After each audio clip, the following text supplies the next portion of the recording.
Alright, and welcome to our very first lesson. What we're going to do is just get into Photoshop and just tinker around. It's always best to kind of play with stuff before you actually get into what we need to do. And while you're talking, it also helps to kind of keep highlighting the recycle bin. And then when you are ready to, you can move on to the next step.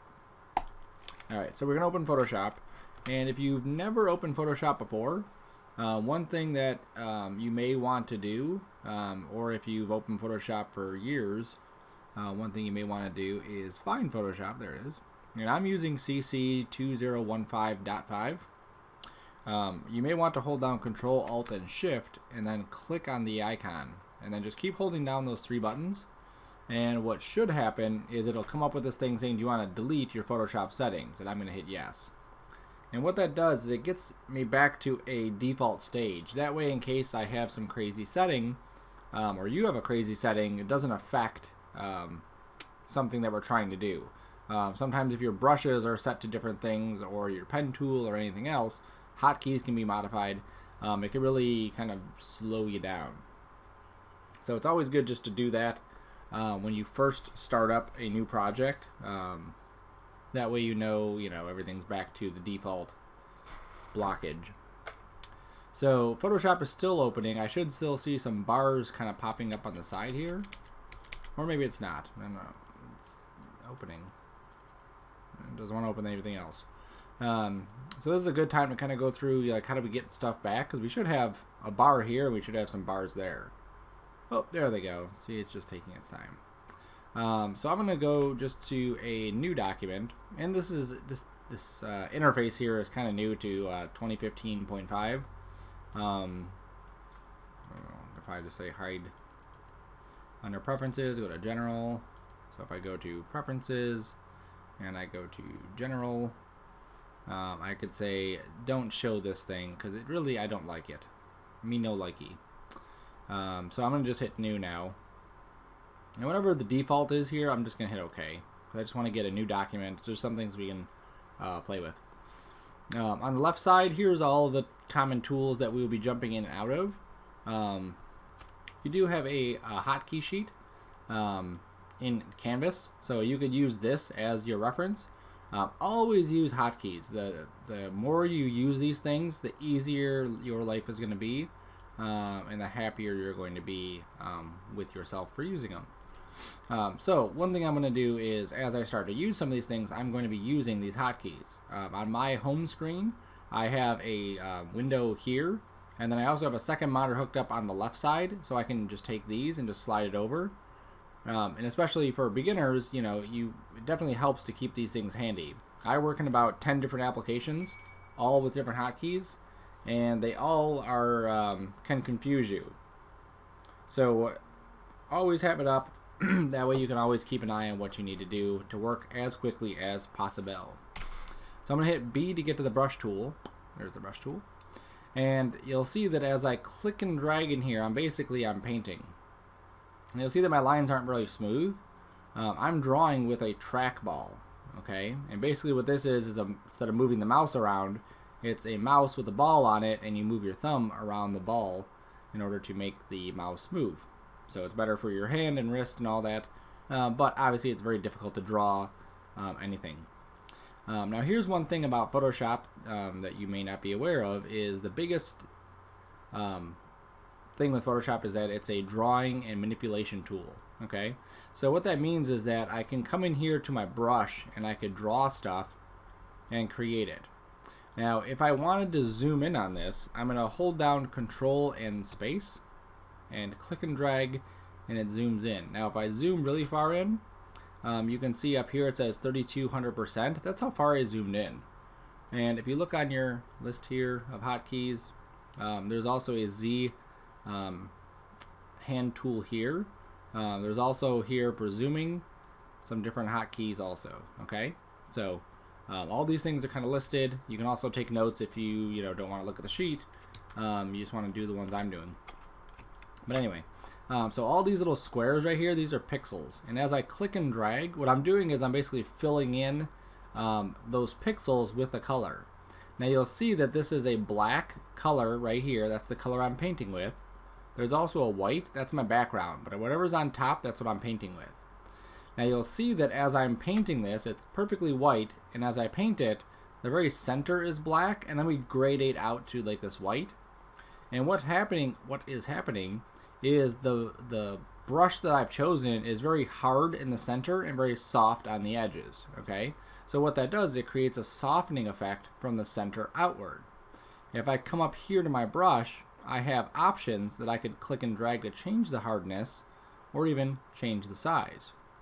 It's too big. Okay.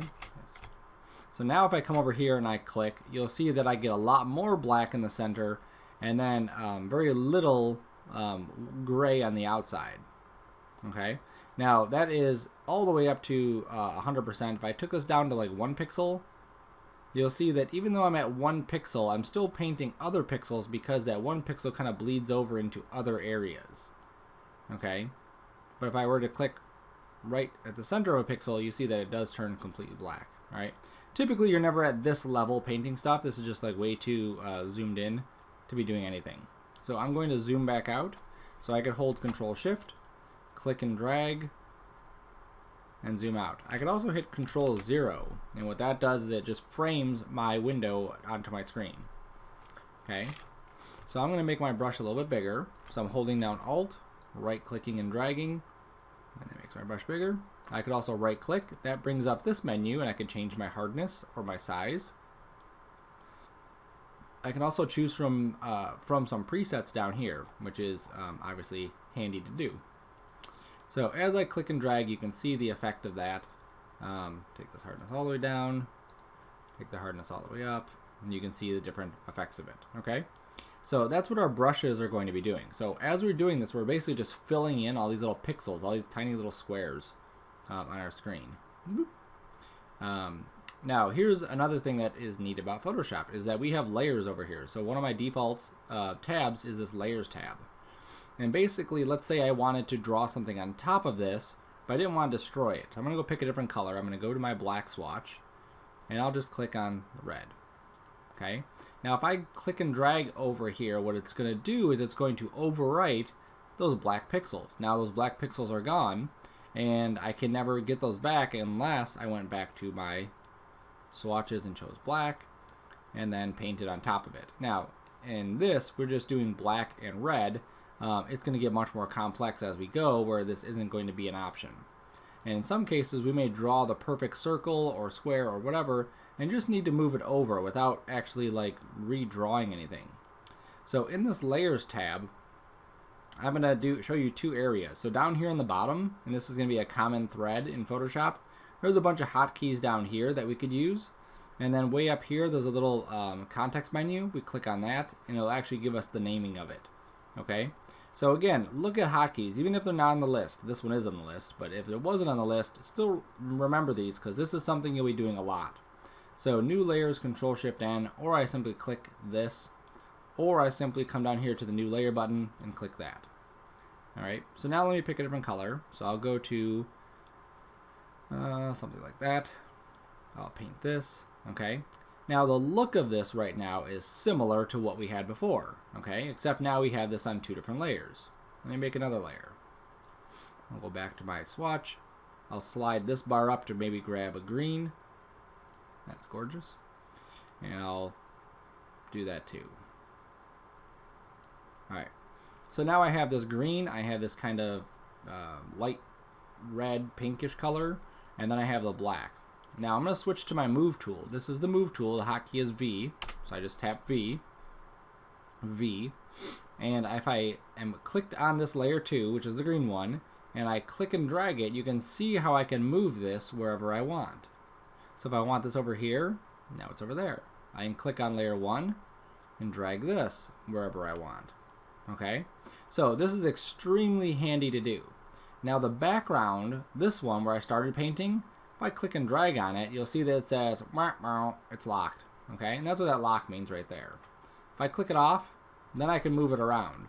But you'll see that it's not transparent like the other ones. This is transparency. Anytime we see this checkerboard, that's transparent. This was a white piece of paper basically that we painted black and black on. If I delete this, There we go. It's a little trash can.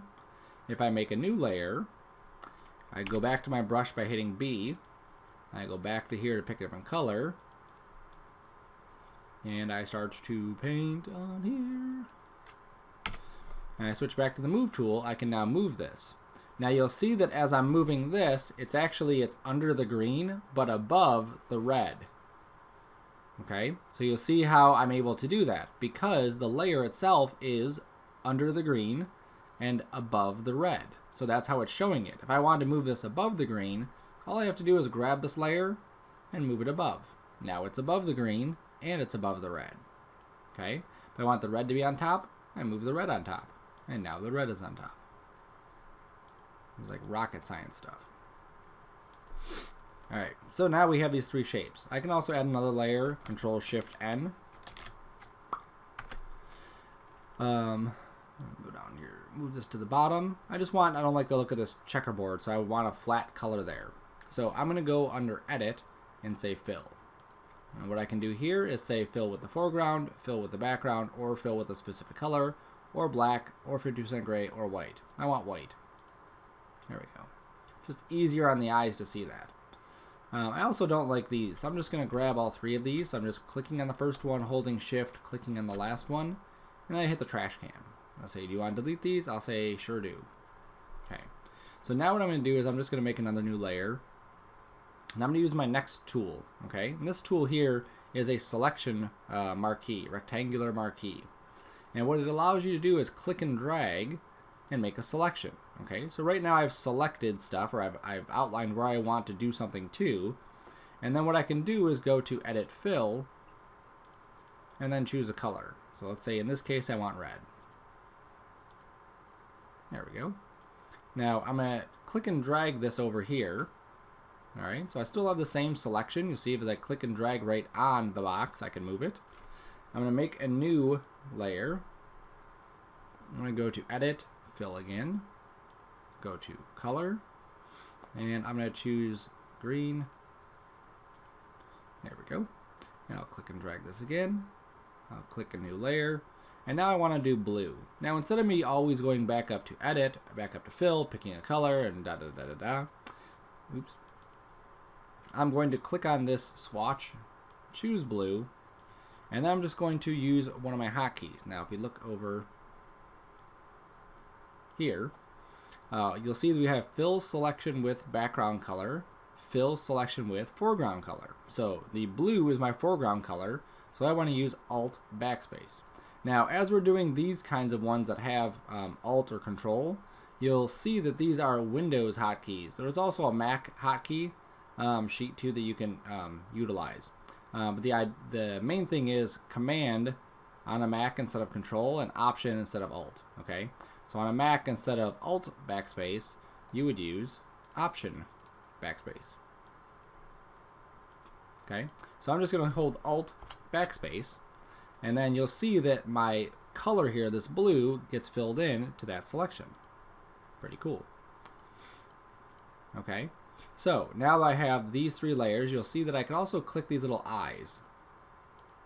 Okay, it doesn't delete them, but what it does is it just hides them. I may want to work on just the green, so I'll hide the red and the blue. I may want to work on the blue, and I'll hide the green and the red. So that's what those selections can do. Now, if I were to select something, let's say I selected part of this here, okay? I made sure I'm on the red layer. I go to my Move tool. You'll see how I can move that selection out of there. I'll go to this, I'll grab something on the green, make sure I'm on the green layer, go to my selection, click and drag and pull it out. Grab the selection again, and again these hotkeys are M for that marquee, so I can just use the marquee hotkey. And in this one, instead of moving it, I'm just going to click on that layer and hit backspace, and that'll just delete it out. Okay. So now if we see, as I go to the Move tool, you'll see that I can see right through that little area, which is pretty handy. You know, it's nice to be able to do stuff like that. And you'll see how these things will really benefit us later on. Now you'll see on the green layer, even though I've selected the green layer and I'm moving it, it has this and this that are moving along with it. Okay, because I don't have anything specifically selected with the marquee, if I just grab it with the marquee and then switch to the move tool and move it, it moves just the one.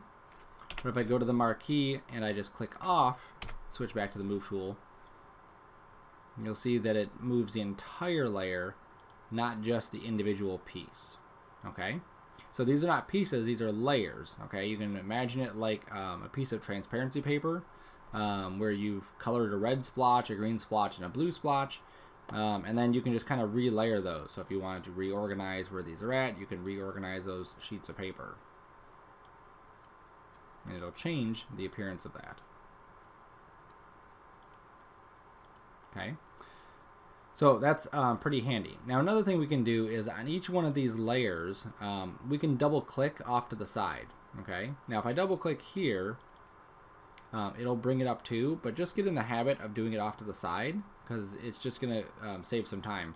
If you did it right on the layer 6, see how it does, like rename it. That's what I want you to do. So we're just gonna do it off to the side, and this will pop up what are called styles, and this allows us to do things like bevel and emboss. So you see, just by clicking on that little box, I've added a little bit of depth to my box here. I could also come down to drop shadow and add a little bit of a drop shadow. I could edit any of these by clicking on the word, and here are all the settings for it. So if I want to change the distance, if I want to change the angle,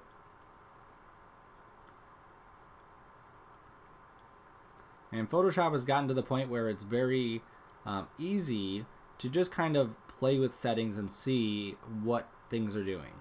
Add a little stroke to this. You know, if you're not sure what stroke does, click stroke, see what it does, and then you could always turn it off if you don't want it. You could also change some of the settings and get a pretty quick idea of what these things are doing.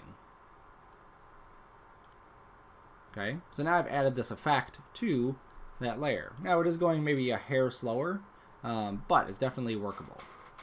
Okay, here's the effect. So all of these are still here. If I need to edit it, I can double click back on the effect.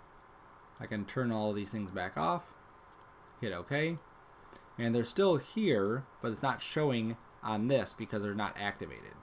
I can also click the little eyeball next to this, and you'll see how those also get activated.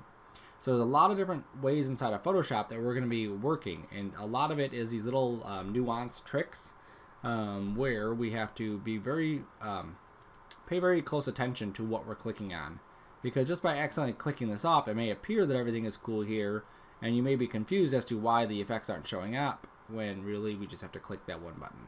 Okay, so I'm going to grab all these again. I'm going to delete. Okay, and now we're back to our individual layer.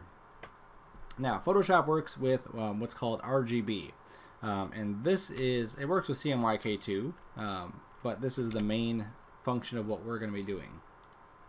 So RGB means red, green, and blue. So here is the blue that we were dealing with. Here is the red.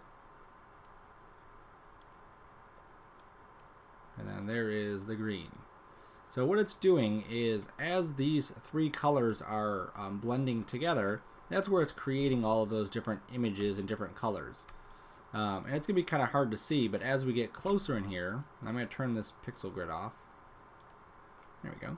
As we get closer in here, you can see how where the red and the blue are coming together, we're getting some purple. Where the green and the red are coming together, we're getting a little bit of orange. And where the green and the blue are coming together, we're getting some kind of like greeny blue, cyany colors. Okay? And if we went to our colors here, you'll see how all these colors kind of blend together as well. Alright, so that's how all of these things are getting created, as red, green, and blue pixels or colors all matched together. Okay, and this is something that we would use for anything that's going to be displayed on a computer screen. Okay, that's red, green, and blue. Now there's another kind of color mode. You see what it says RGB, that's what we're working in. There's another kind of color mode if I go to new, and it's called CMYK. Okay, now it still has green, but if you look at the green that I just painted here, that's not that green. Okay, this green is not capable of printing in an actual printer. It's like too vibrant. And here's red, You can see how it's kind of toned down a little bit too. Okay, so let me just erase this. I'm just going to go marquee these. I'm going to hold down Control and Backspace, and that fills it with my background color, which is white. And what I'm going to do is I'm going to go to these values over here. Okay, so I'm going to set the cyan to 100, and there's a cyan. And I'm going to go back to my color swatch. I'm going to set that to 0, set this to 100. Here's magenta. And I'm going to set that to 0, set this one to 100.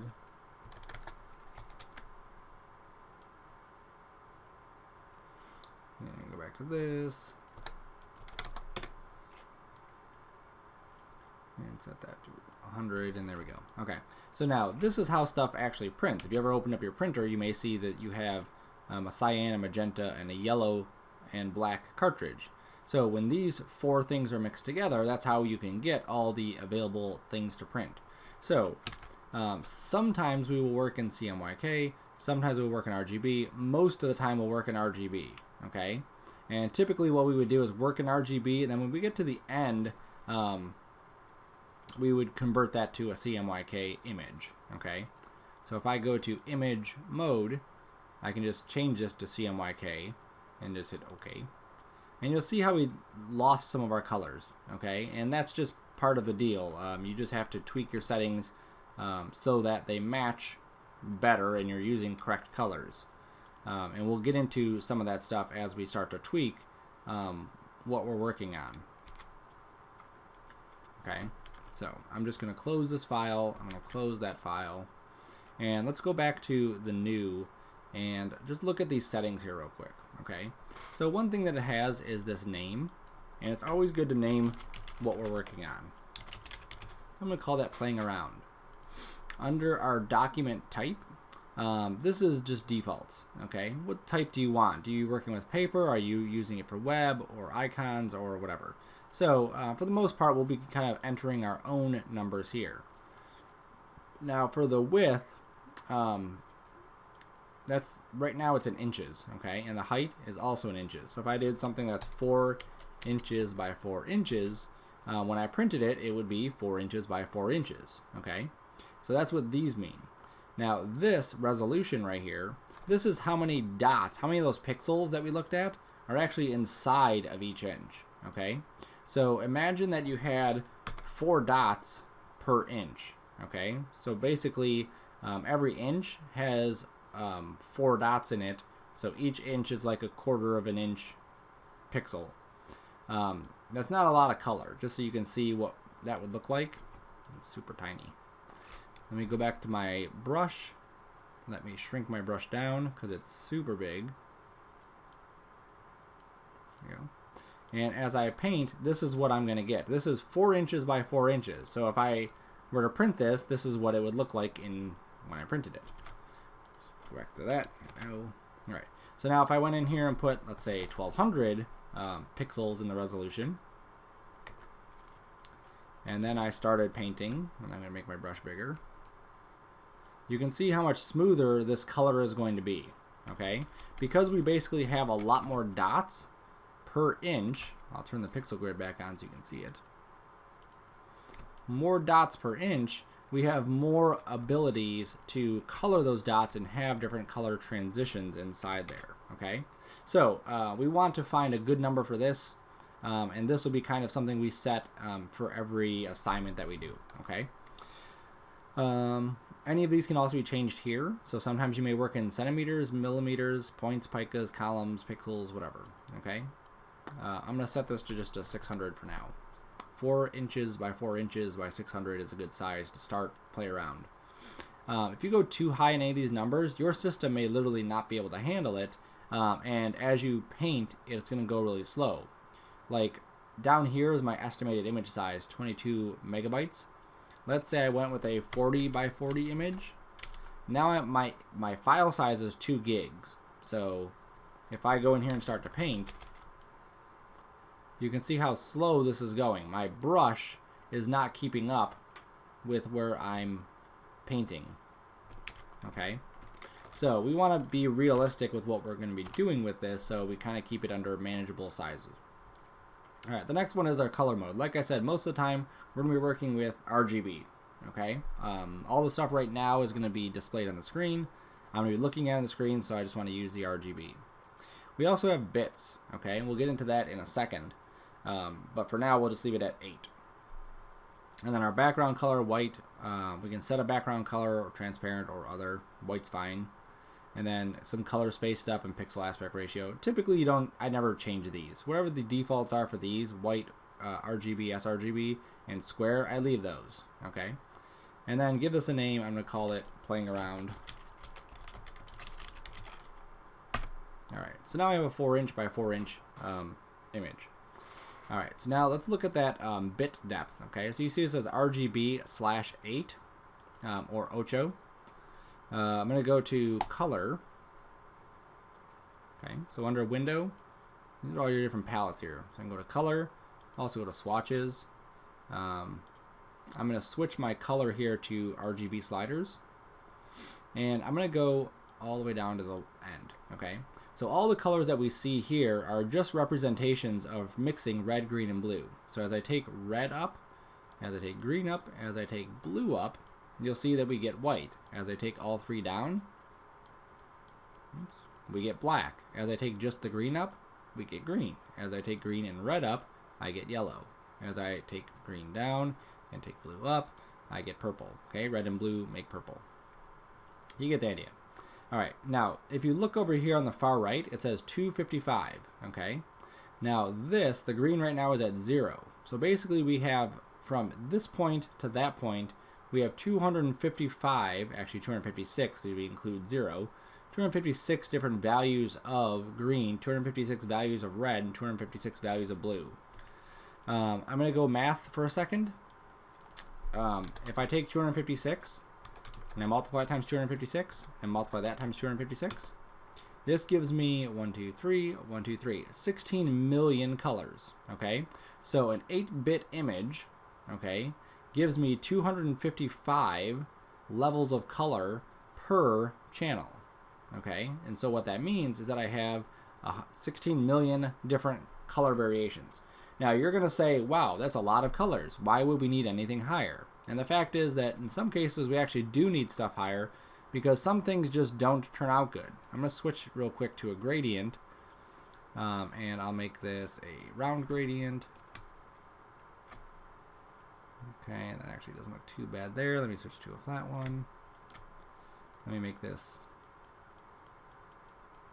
a more drastic color. Come on, baby. Come on.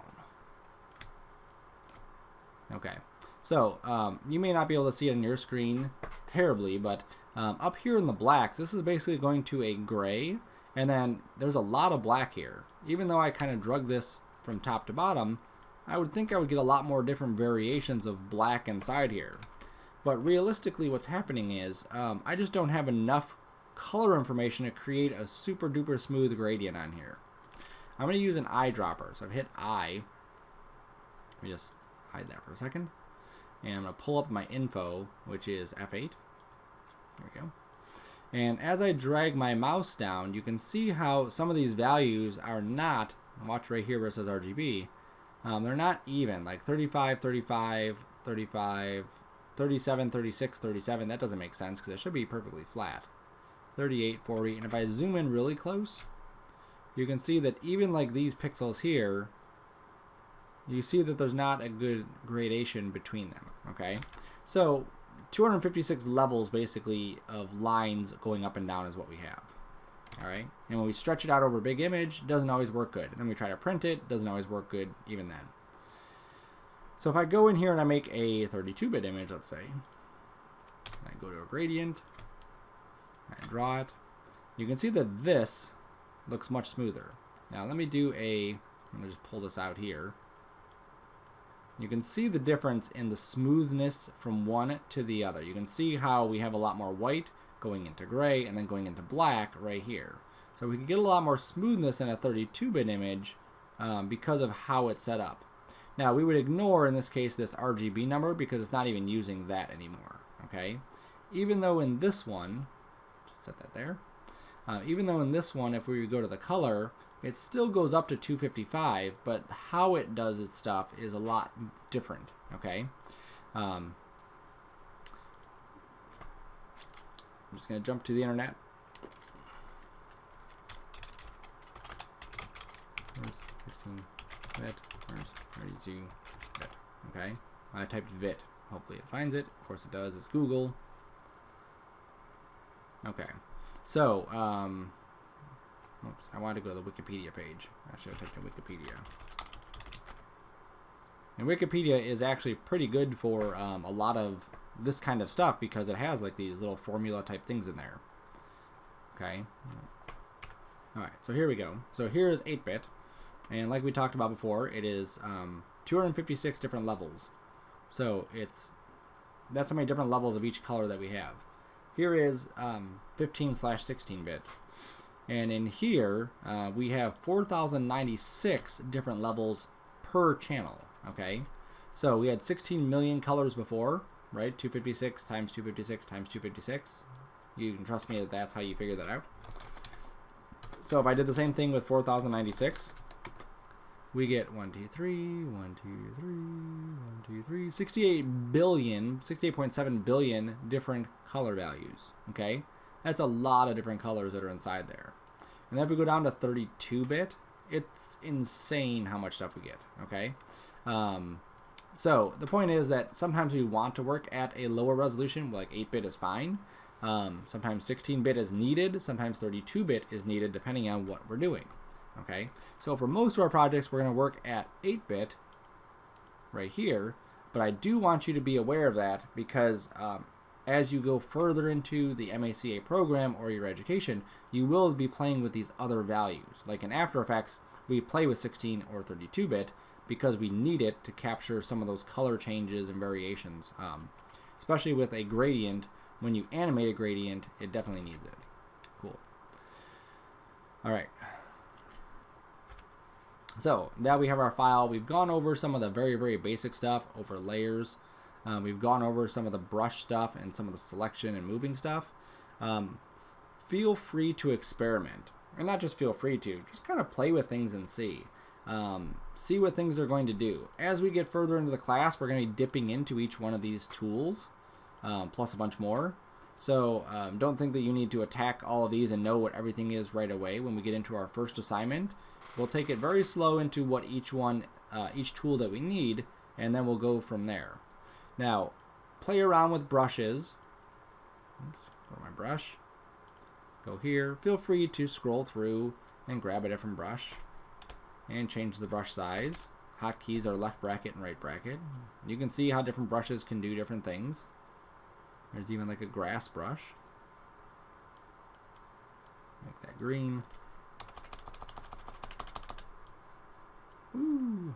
And you'll see this one actually has what's called color dynamics, which changes the color on our thing. It also is rotating the brush, so we're getting these different directions also. It's not just like one direction coming out. Thank God, I don't really like them. Cool. So play with the different brushes, play with selecting different colors, making new documents.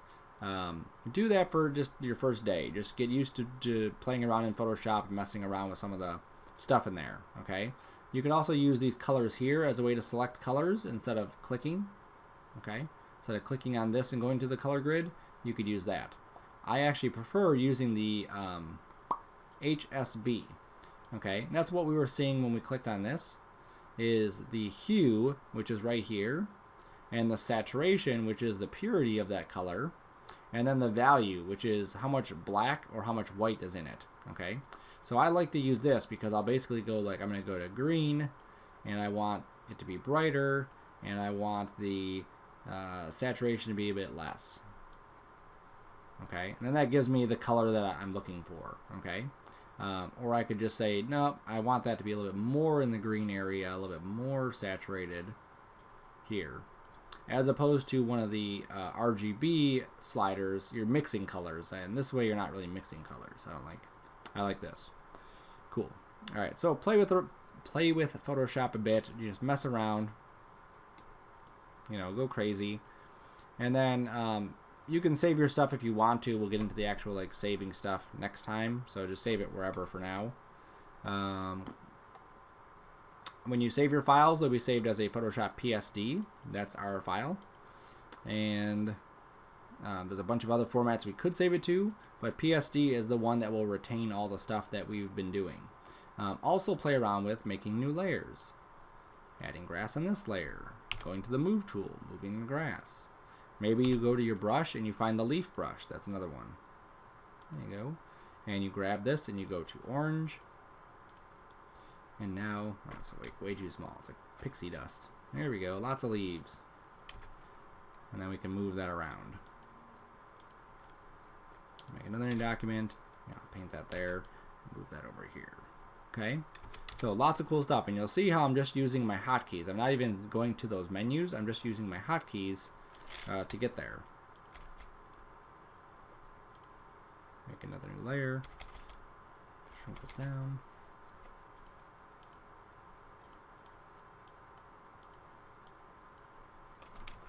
Sometimes you just want like one little swatch, like that. Cool. All right, so play around with it. Then when you're ready, you're kind of comfortable just using some of these basic things, then you can join me for the actual first assignment.